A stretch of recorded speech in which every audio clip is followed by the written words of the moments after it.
সামান্য বৃষ্টির কারণে দেখা যাচ্ছে ফুলবাড়ি জসিমিয়া সরকারি মডেল উচ্চ বিদ্যালয়ের সামনে এবং থানা সংলগ্ন যে রাস্তাটি, এই রাস্তাটি একটু অবহেলিতের কারণে পানিবন্দী হয়ে আছে।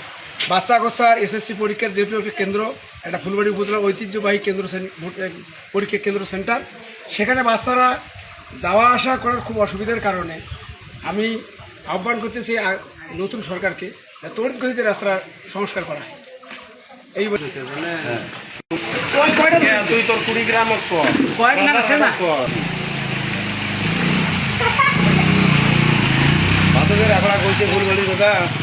বলতে পারতো, কিন্তু ফুলবাড়িটাকে হাইলাইট করা লাগে কোনো দরকার ছিল চাঙ্গা করে দিচ্ছি। ফুলবাড়ি আমি আছি বর্তমান বাজারমুখী ফুলবাড়ি জসিমিয়া স্কুলের সামনে।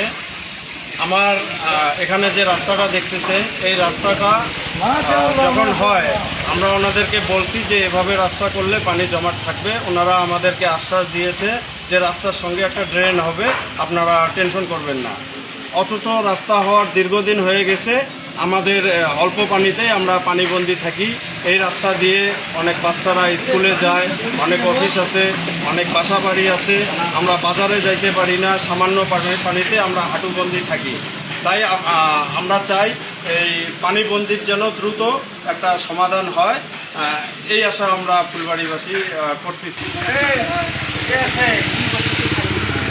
আমার সাথে কিছু